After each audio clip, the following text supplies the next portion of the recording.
Hello and welcome back to Woodhill Park.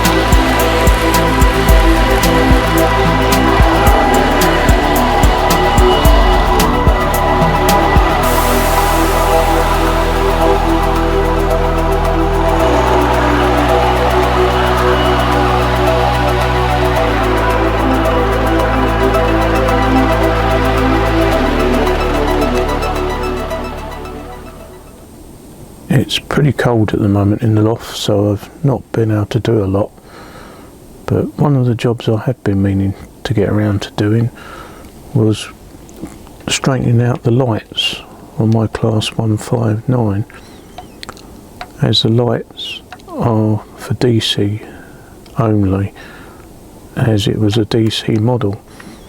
So I converted the centre drive coach over to DCC, but the lights either end were wired for DC only, and so both red and amber lights, in this case a yellowy amber light, came on at once on both ends and looked rather silly.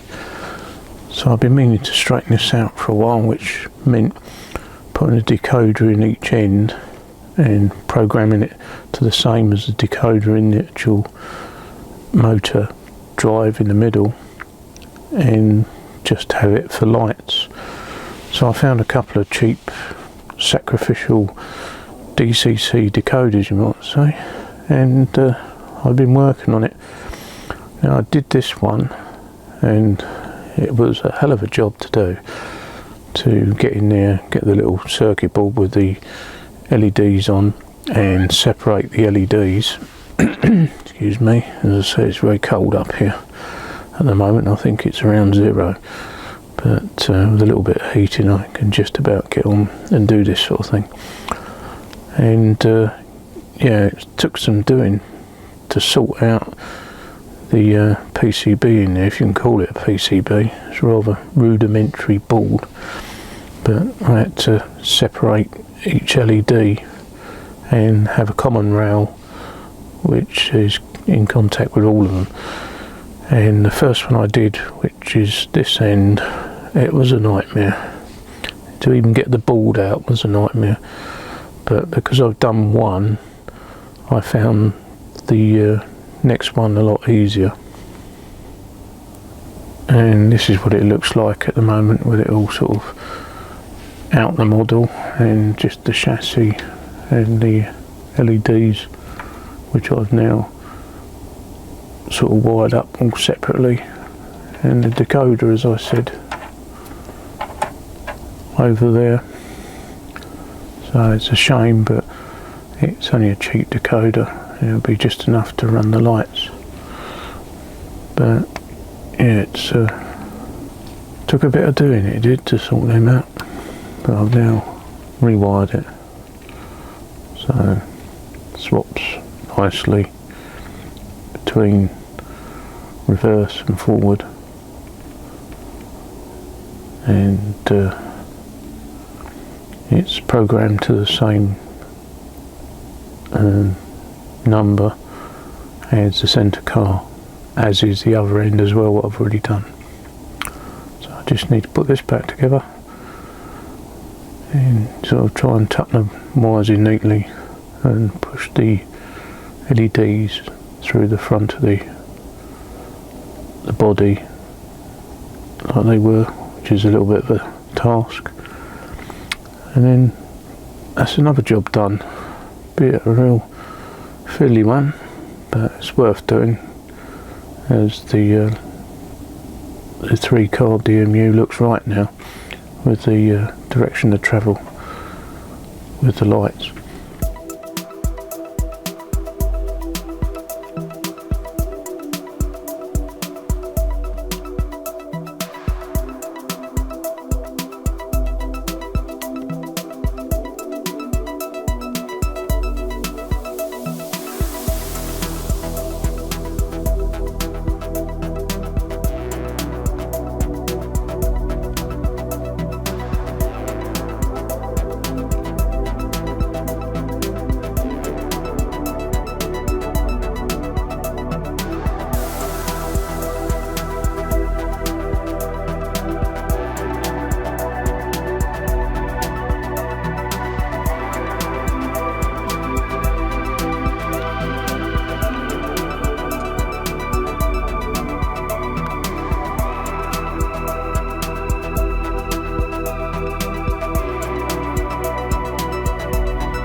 It was a horrible job, but it's all done now, and it's glad to see it running with the lights in the right direction and not both on together.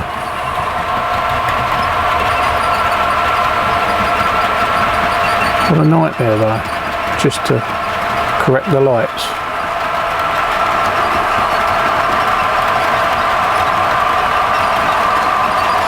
Even the LEDs were the wrong way round, so I had to take them out of the board and move them around. And one of them fell to bits. Luckily I had a spare one. But it's not a nice job to tackle, but now it's updated it.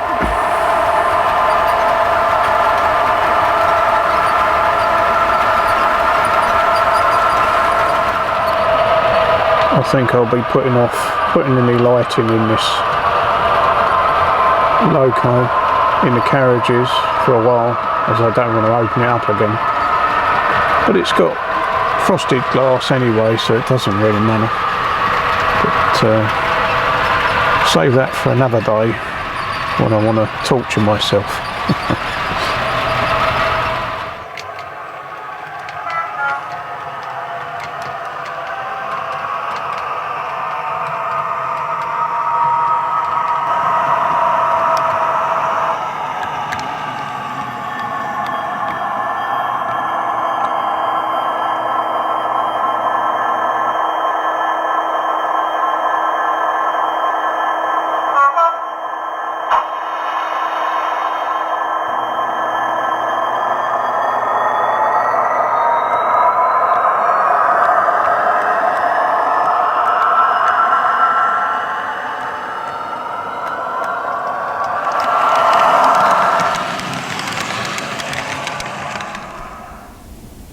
A little while back I got asked how I clean my track, and in all honesty I don't have to clean it that much because I use this stuff. Now Charlie at Chadwick on the railway suggested using this, and I've never gone back since. I think inox is brilliant for cleaning the track because it's a sort of it's like WD-40, but it allows electrical contact as well. So what it does, it cleans the surface of the rails but then doesn't dry out, so it acts as a barrier to stop it oxidizing. So the rails look clean, but they have got a certain amount of it left on the rail.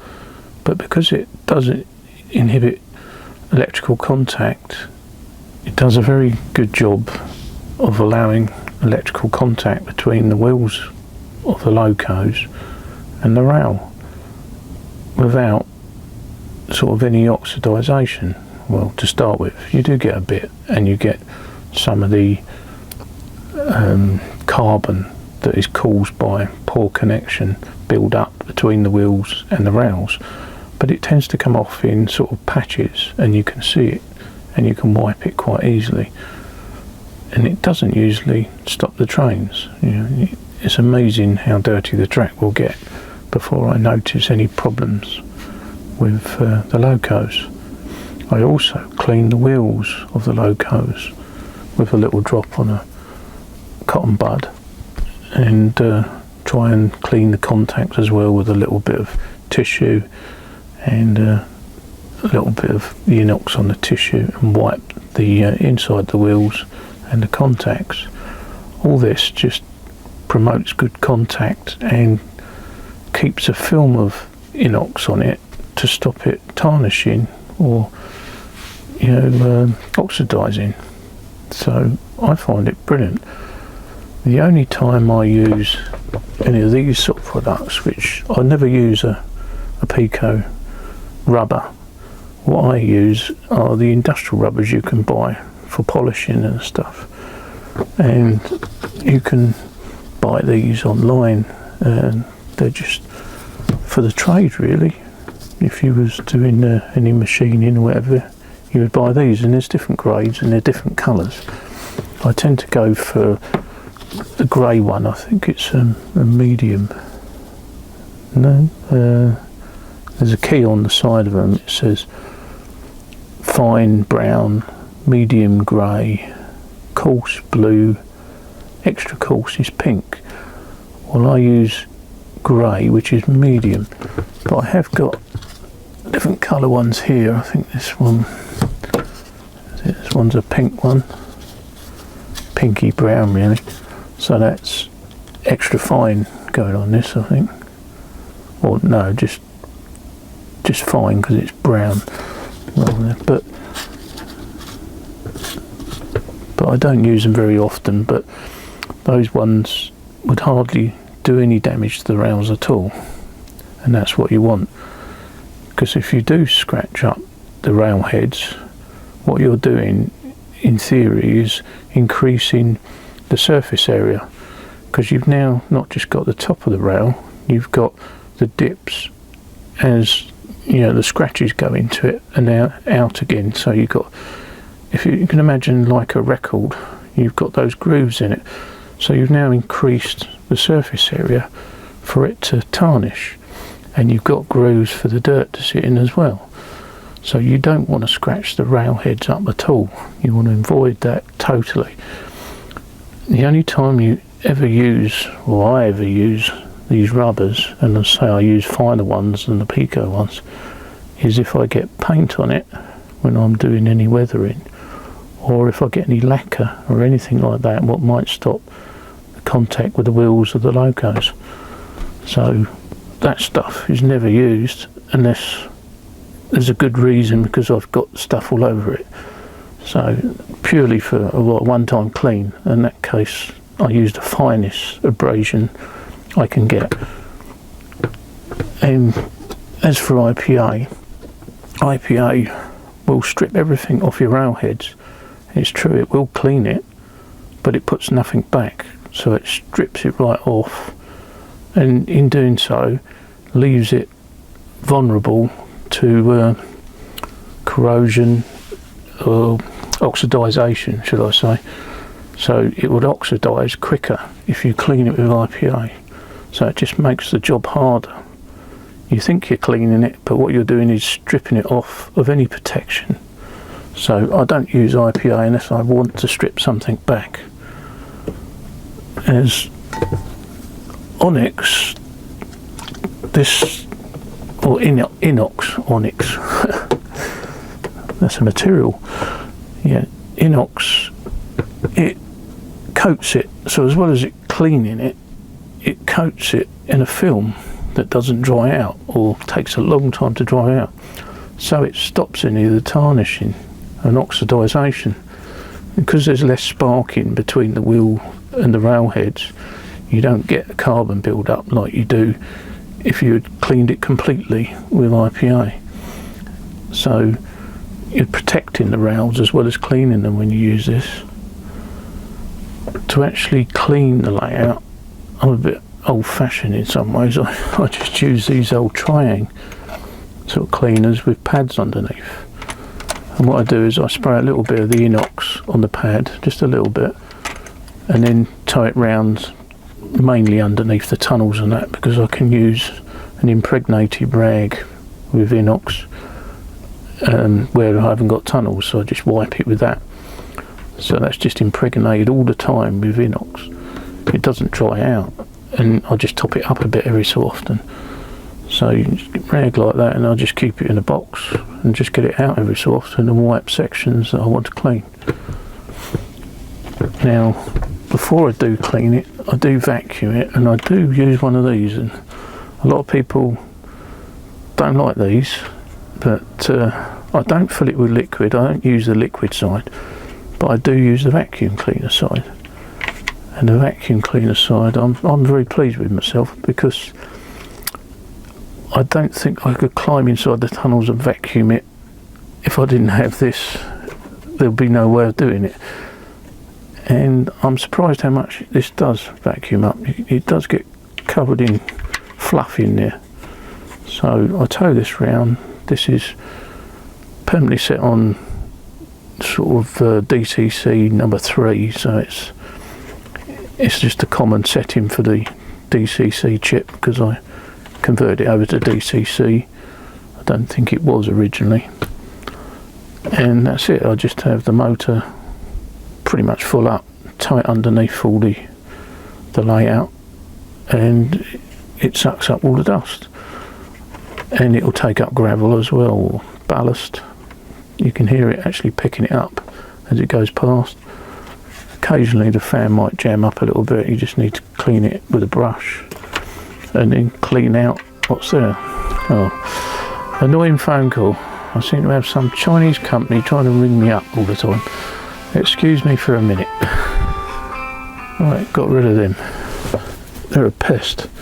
Just nuisance phone calls. Anyway, what was I saying? Yeah, I'd sometimes have to unclog it a little bit, brush it out, and even vacuum the vacuumer, if you know what I mean. Especially now I've got that little vacuum I was talking about in my last update. I can now vacuum that with it. But so I use that, excuse me, for vacuuming, and I have one of these go in the tunnel with a bit of wet inox on the bottom of it, not too much. That goes through the tunnel, and once I've taken that down around a few times and around the track as well, I then get another one out, which is a dry pad, and then that goes round and takes off any surplus liquid and the dirt off the rail heads afterwards. So it doesn't totally dry them out, but what it does, it takes all the dirt off, cleans it inside the tunnel where I can't get to it. So I'll just use those pair, and I do need to renew some of these pads, which is only felt. I think it's like felt underlay for carpet, so I need to buy some. I mean, I do put them in the washing machine every so often and clean them, but they certainly need cleaning now. Basically that's what I do, and so I don't clean the track too often. I don't find I need to, and I just clean the wheels if I notice the wheels are dirty on the locos or I get any issue. But that's it. This stuff is absolutely brilliant. I think I bought it from DCC Concepts. I think they were supplying it at one time, and the last time I see them at a show, I wanted another bottle of this, and they could only sell it in this spray can, which is the same stuff. You just need to decant it into a lid or something, or just spray on your rag, whatever. But I'll maybe show you something in action in a minute. Oh, I forgot to mention the things I don't use. A long while ago I bought this Track Magic and didn't get on with it whatsoever. It's quite a strong chemical, and I don't like it anywhere near my layout. I stopped using it.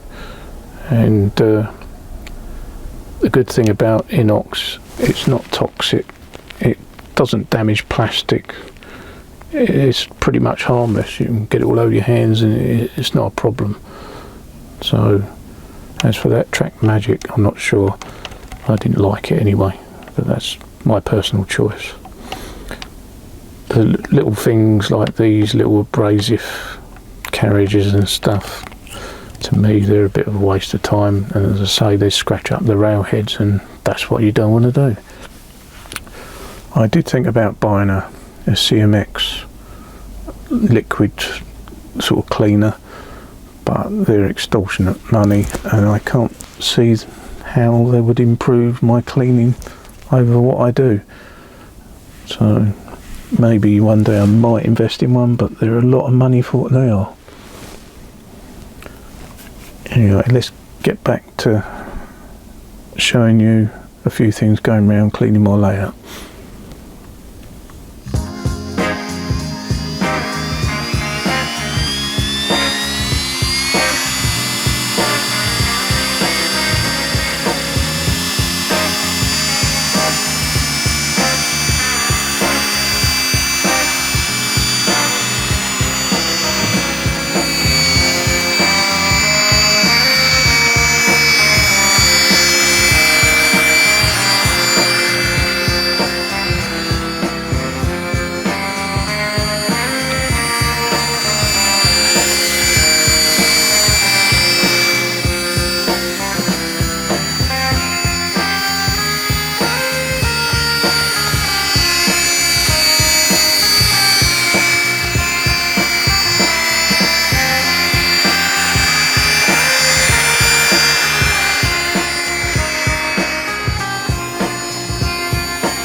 and that was only twice around one circuit of my layout, so it picks up a fair amount of rubbish, including fluff and ballast and just general crap, including like some of the static grass that you might find comes loose or whatever.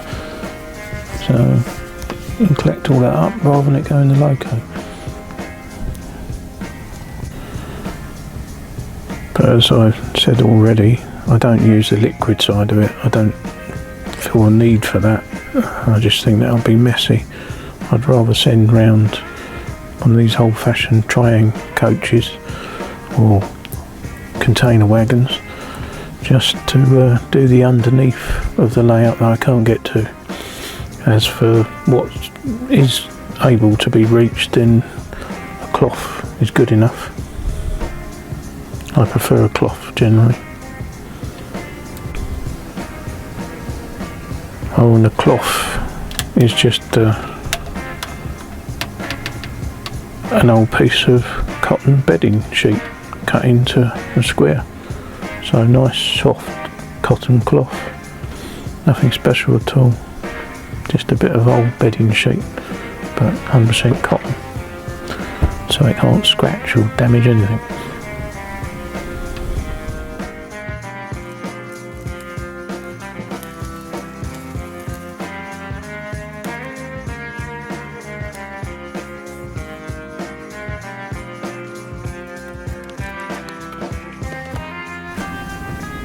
Then it's round underneath the layout with my old-fashioned triang container wagon with a cleaning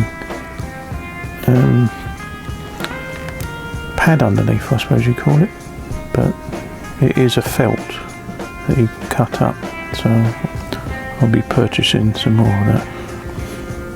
But that's all I use. That's got some inox on, and if the Loco hadn't come uncoupled, it would have gone with the Loco. But that's the trouble. They've got old-fashioned couplings on them. I don't want that happening underneath the layout, so hopefully that's all right now. And off she goes. Off that little incident.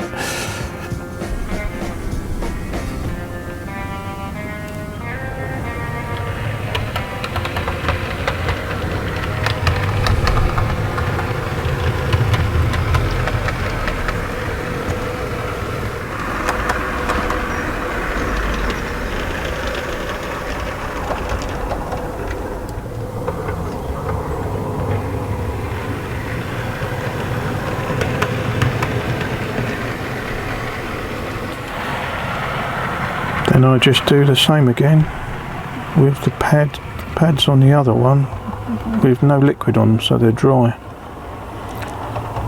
and job done. So there's some film left on the railheads of the inox, but the dirt's wiped away. Any excess of the inox is wiped away as well, and that's how I leave it. You have to watch the inox a bit. It can make rubber swell up, so if you've got traction tyres you've got to watch it, but providing you don't leave loads on the railhead, it hasn't been an issue for me, because I've got a couple of Locos with traction tyres and they've never been affected by it. It also will inhibit them going uphill, up a gradient, if you get too much on the track, so you may need to wipe it a bit drier if you put it on a gradient. But other than that, I don't have any issues. It cleans it well, keeps it with a good electrical contact. As I say, it doesn't tarnish.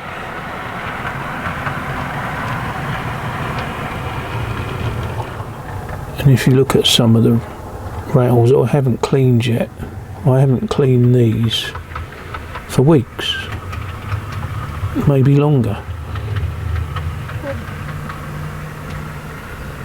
and I don't really get any track issues because this stuff doesn't dry out readily. It lasts for ages, protecting the track. So I'm going to carry on cleaning some more track by hand, which is the best way to do it in my opinion. And hopefully, well, it does, it will leave a film of inox behind after I've gone over them.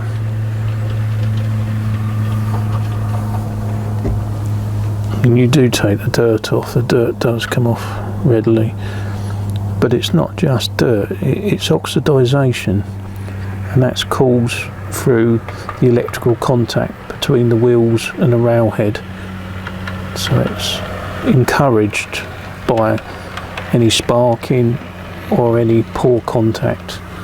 So if you've got it nice and clean with some of this stuff on, it takes ages for that to build up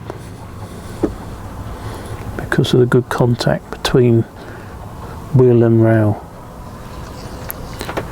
So I shall carry on cleaning my layout, even though I don't think it needs it in certain places.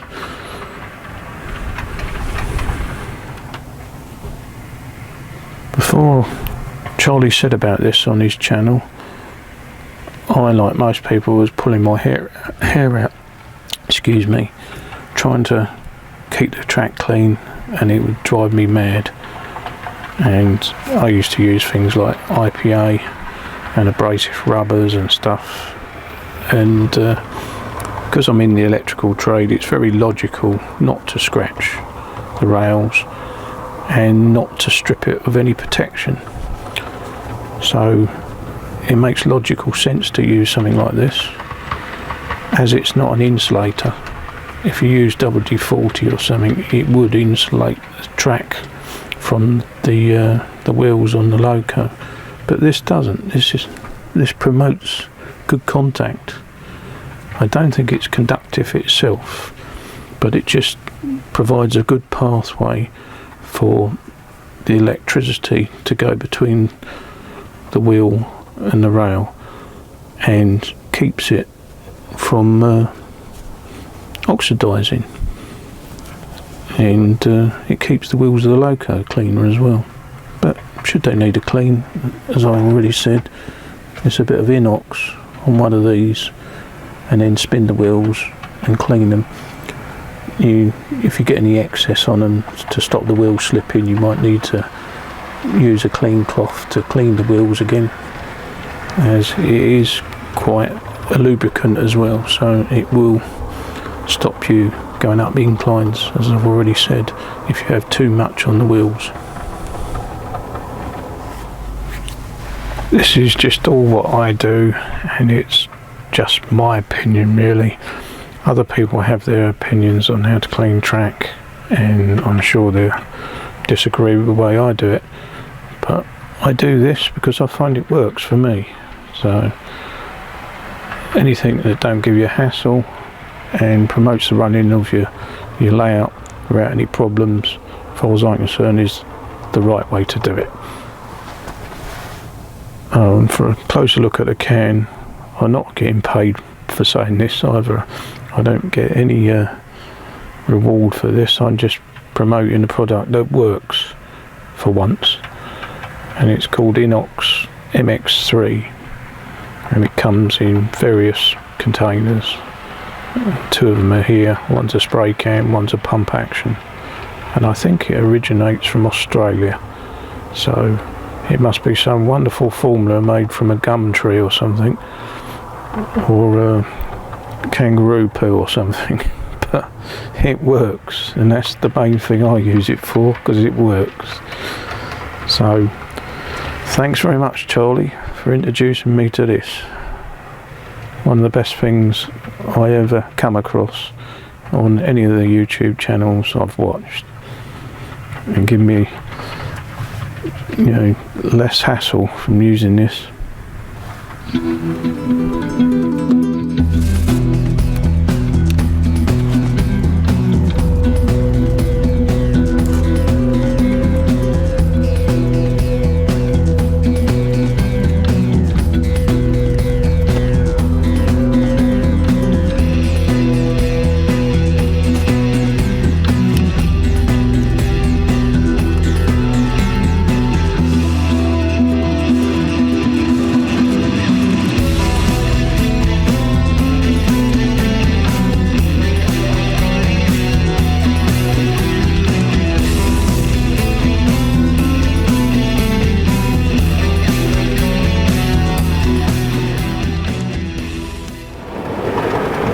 So just to add to the strange things I get with a HM 7000 app is things telling me they're not connected when they are.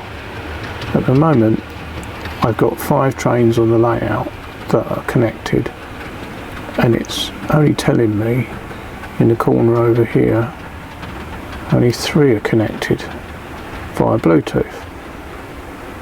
But I'm running this train at the moment, or this Loco at the moment, and it does come up with a red indication with the Bluetooth symbol, the red of the number of Loco and the Bluetooth symbol, saying it's not connected. But I'm running it, controlling it and doing everything I want to with it, and it's the same with the class 50 I've got. It's saying it's not connected, but it is. So that's another glitch, and this happens every so often. So I don't know if it'll go on to lose contact with this altogether like I've had in the past, or whether it'll find it next time I switch it on. But at the moment it's controlling it even though it says it's not. Weird or what?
Well, thanks again for watching. I'm going to call it an evening and chuck it in because it's bleeding cold up here. I can't feel my fingertips. So cheerio for now. Hopefully when the weather starts warming up I'll be able to do a bit more with the layout, but it's really not worth doing any scenics or anything because it's so cold at the moment. Cheers, see you next time.